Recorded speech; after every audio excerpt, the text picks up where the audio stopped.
नमस्कार दोस्तों, success study Baloda YouTube channel में आपका स्वागत है।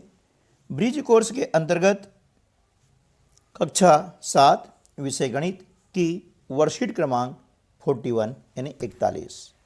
आज के इस वीडियो में हम सीखेंगे वृत्त की समझ। वृत्त क्या होता है और वृत्त के विभिन्न अंग कौन कौन से होते हैं, विभिन्न अवयव कौन कौन से होते हैं, इसके बारे में हम आज जानने का प्रयास करते हैं। तो चलिए शुरू करते हैं हम आज का वीडियो। यहाँ पर आपको एक उदाहरण दिया गया है कि संलग्न वृत्त की आकृति देखकर लिखिए वृत्त का केंद्र। देखिए, ये आपका एक वृत्त है ना। इसे आप जो है प्रकार की सहायता से बना सकते हैं। एक निश्चित माप का आप चाप लेंगे और प्रकार को चारों तरफ घुमाएंगे तो एक आकृति बनती है, उसका नाम होता है वृत्त। ठीक है ना। अब इस वृत्त में ये जो बिंदु है जहाँ प्रकार की नोक रखी जाती है उसे हम कहते हैं केंद्र और उसका नाम हमने दिया है ओ। ठीक है ना। वृत्त का केंद्र ओ एक ऐसा बिंदु है जिससे वृत्ताकार पथ समान दूरी पर है। यहाँ से नापेंगे तो यहाँ तक की दूरी जो है और यहाँ से यहाँ तक की दूरी समान होगी, यहाँ से यहाँ तक की दूरी समान होगी। ठीक है ना। तो ये जो वृत्त के केंद्र से परिधि तक की जो लंबाई है इसे हम कहते हैं त्रिज्या। क्या कहते हैं इसमें? त्रिज्या कहते हैं। जैसे ओ ए एक त्रिज्या है, ओ सी भी एक त्रिज्या है और ओ बी भी क्या है? एक त्रिज्या है। ठीक है ना। ये तीन त्रिज्या हो गई है, ओ ए, ओ बी और ओ सी। यानी वृत्त की परिधि से है ना मिलाने वाली जो रेखा होती है, रेखाखंड होता है, उसे हम क्या कहते हैं? त्रिज्या कहते हैं। ठीक है ना। उसके बाद में हम देखते हैं कि वृत्त की परिधि के किन्हीं भी दो बिंदुओं मिलाते हैं तो उसे हम बोलते हैं जीवा, है ना। जैसे यहाँ से यहाँ तक की जो रेखाखंड खींचा गया है उसे हम कहते हैं जीवा। यहाँ से यहाँ तक भी खींचेंगे वो भी जीवा कहलाएगा, है ना। तो सबसे बड़ी जीवा होती है वृत्त का व्यास, है ना। क्या होगी? वृत्त का व्यास कहलाती है। ऐसी जीवा जो वृत्त के केंद्र से होकर जाती है उसे हम कहते हैं वृत्त की जीवा, यानी ये जीवा हो गई आपकी, है ना। सबसे बड़ी जीवा क्या हो गई? व्यास, इसका नाम है व्यास। ठीक है ना। अन्य भी जैसे हमने यहाँ से यहाँ तक एक रेखाखंड खींचा है, ये भी आपकी क्या हो गई? जीवा कहलाएगी। इस प्रकार से यहाँ से ये खींचेगी, ये भी जीवा कहलाएगी। ठीक है ना। तो सबसे बड़ी जो जीवा होती है उसे हम कहते हैं व्यास। ठीक है। चलिए, अगला होता है त्रिज्या खंड, यानी दो त्रिज्याओं और संगत चाप से मिलकर जो बना हुआ वृत्तीय क्षेत्र होता है उसे हम कहते हैं त्रिज्या खंड। जैसे देखिए, एक त्रिज्या हमारी क्या है? ओ ए, और दूसरी हमारी त्रिज्या क्या है? O B. तो दो त्रिज्या हो गई है और संगत चाप, यानी ये जो ए बी है ये चाप कहलाता है ना। ये संगत चाप कहलाएगा। तो इससे मिलकर जो बना हुआ वृत्तीय क्षेत्र है इसे हम कहते हैं त्रिज्या खंड। और वृत्त की जीवा, ये वृत्त की जीवा हो गई है, और संगत चाप, ये इसका संगत चाप हो गया ई एन डी, ये कहलाएगा संगत चाप, है ना। तो ये कहलाएगा आपका वृत्त खंड कहलाता है। क्या कहलाएगा? वृत्त खंड। यानी जीवा और संगत चाप के बीच का जो क्षेत्र होता है वह वृत्त खंड कहलाता है। ठीक है ना। तो चलिए, अब आगे प्रश्न है अभ्यास कि कोई वृत्त खींचिए और निम्न को अंकित कीजिए। हमने एक वृत्त बना दिया है ना। आप भी इस प्रकार से वृत्त बना सकते हैं। ये मैंने बनाया हुआ है। इसका केंद्र ओ, ये आप देख रहे हैं कि जहाँ पर प्रकार की सुई की नोक होती है ना, जो प्रकार की एक जो भुजा होती है वो नुकीली होती है, तो उसे जहाँ पर रखते हैं वह जो बिंदु होता है उसे हम बोलते हैं केंद्र। ये आपका ओ केंद्र है ना, ये केंद्र कहलाएगा। अब त्रिज्या, यानी केंद्र से परिधि तक की जो लंबाई होती है ना, इसे हम बोलते हैं त्रिज्या। ये आपकी हो गई त्रिज्या। अब इसका नाम हमने दिया ए, तो ओ ए क्या हो गई? आपकी त्रिज्या हो गई है। इसे हम बोलते हैं त्रिज्या। क्या बोलेंगे? त्रिज्या। उसके बाद में वृत्तखंड। वृत्तखंड ने ये परिधि को हमने क्या किया, ये वृत्त की जीवा बनाई, यानी परिधि के दो बिंदुओं को मिलाने से, ये मिलाने पर ये आपको बन जाती है, क्या बन जाएगी ये, जीवा।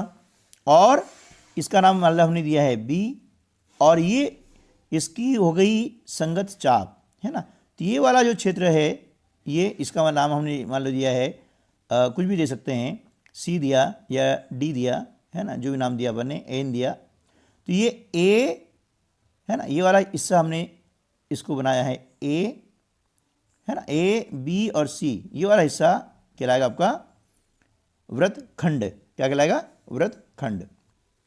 और चौथा है अभ्यंतर में एक बिंदु, अभ्यंतर यानी इसके अंदर कहीं पर भी एक बिंदु लगा देंगे, ये कहलाएगा अभ्यंतर बिंदु। मान लिया इसका नाम हमने इसको दिया है पी, नाम दिया है ना। तो यह नाम कुछ भी दे सकते हैं आप, ठीक है ना। तो ये जो हिस्सा है ये क्या कहलाएगा, वृत्त खंड कहलाता है, ठीक है ना। चलिए अभ्यास क्रमांक 2, सत्य असत्य बताइए। वृत्त के दो व्यास अवश्य ही प्रतिच्छेद करेंगे, है ना। अब देखिए व्यास यानी क्या, यानी जो वृत्त का केंद्र है ना, यहां से होकर के जो जीवा खींची जाती है उसे हम कहते हैं व्यास। ये इसका व्यास हो गया, ठीक है ना। अब यहां से यहां भी हम खींचेंगे तो ये भी आपका क्या हो जाएगा, व्यास कहलाएगा।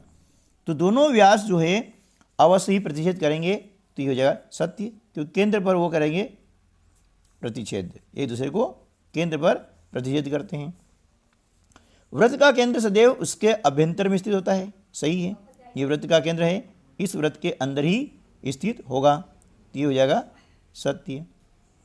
और वृत्त का प्रत्येक व्यास उसकी एक जीवा भी होता है, सत्य है ना, ठीक है। तो ये हो गया है आपका मतलब जो है सत्य और असत्य वाला प्रश्न हो गया है। चलिए अब हम कर लेते हैं वर्कशीट नंबर 42, है ना। यहाँ पर हम देख रहे हैं कि विभिन्न ज्यामितीय आकृतियों की समझ का आकलन करने के लिए यह आकलन शीट आपको दी गई है। पहला प्रश्न है, 3 खुली व 3 बंद आकृतियों को चित्र द्वारा प्रदर्शित करें।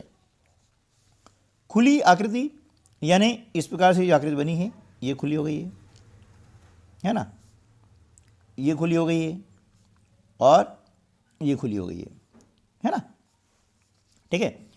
जब वह चारों तरफ से घिरी हो, है ना, उसे हम कहते हैं बंद आकृति। जैसे ये आपने बनाया एक त्रिभुज, ये अब देख रहे हैं ये कहलाएगी बंद आकृति, ठीक है ना।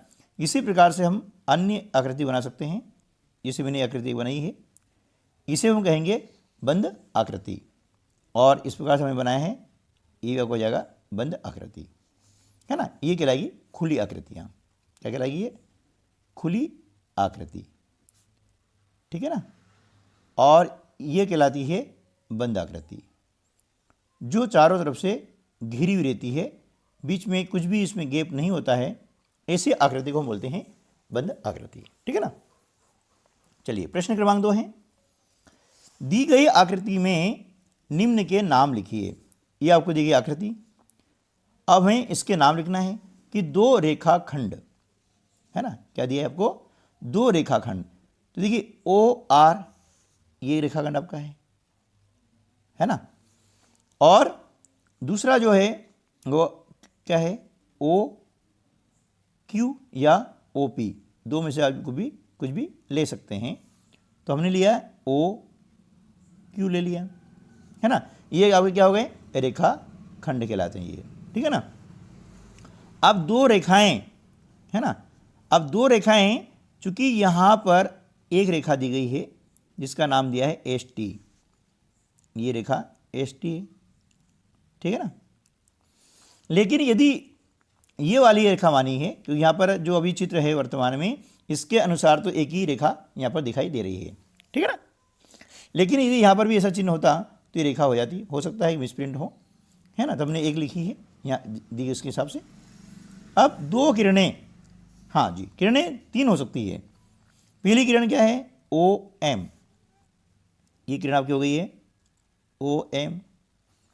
दूसरी किरण है आपकी ओ टी, ये आपकी हो गई ओ टी। तीसरी किरण है ओ एस, है ना, लेकिन हमें 2 का बोला है, हमने यहाँ 2 लिखी है, लेकिन इसमें 3 किरण हैं। अब 4 बिंदु, अब बिंदु आपको दिए गए हैं, है ना। बिंदु क्या दिया है आपका, एन दिया है, ओ दिया है, पी दिया है, क्यू दिया है। ये सभी आपके बिंदु हो जाएंगे। तो पी लिख सकते हैं, क्यू लिख सकते हैं, ओ, एन, है ना, ये हमारे बिंदु कहलाएंगे। ठीक है ना। चलिए अगला है, संलग्न आकृति में 3 त्रिभुजों के नाम लिखिए, है ना। 3 त्रिभुज इसमें कौन कौन से बन रहे हैं हम देखते हैं। पहला त्रिभुज है आपका ए बी सी, है ना, पहला त्रिभुज है आपका ए बी और सी। दूसरा त्रिभुज हमारा हो गया है सी A D, C A D. इसको ऐसा पढ़ सकते हैं डी सी ए भी पढ़ेंगे तब भी सही है, और ए डी सी ये पढ़ेंगे तब भी सही है ना।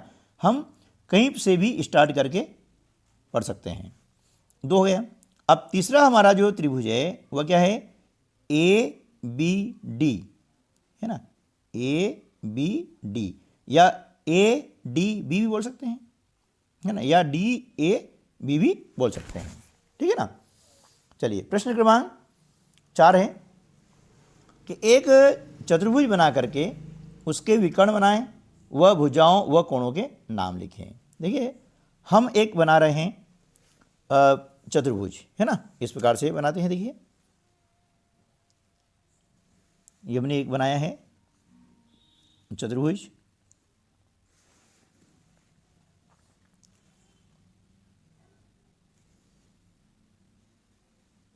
ये बन गया आपका चतुर्भुज। इसका नाम हम कुछ भी दे सकते हैं, पी क्यू आर एस, ठीक है ना।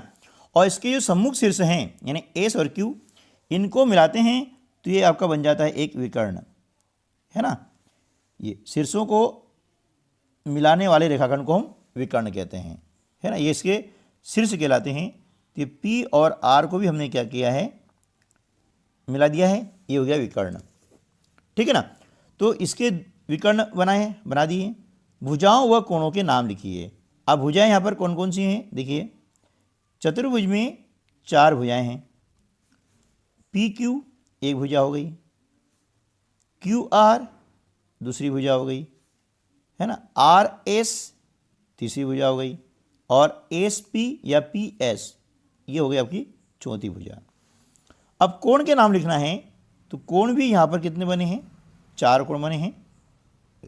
कोण पी, कोण एस, कोण क्यू और कोण आर, है ना, ये 4 कोण बने गए हैं। 2 विकर्ण हैं, है ना, इनको हम लिख लेते हैं कि विकर्ण हमारे 2 कौन कौन से हैं। तो विकर्ण कहलाएंगे एस क्यू पहला विकर्ण, और पी आर ये आपका हो जाएगा दूसरा विकर्ण। ठीक है ना। दोनों विकर्ण एक दूसरे को यहाँ पर प्रतिच्छेद करते हैं, ठीक है ना। इसका नाम हम ओ दे सकते हैं, लेकिन वो यहाँ पर आवश्यक नहीं है। ठीक है ना। तो ये हमें ध्यान रखना है कि किसी भी चतुर्भुज में 2 विकर्ण होते हैं, 4 भुजाएं होती हैं और 4 कोण होते हैं। ठीक है। तो आज की वीडियो में बस इतना ही, मिलते हैं अगले वीडियो में। तब तक के लिए नमस्कार, जय हिंद।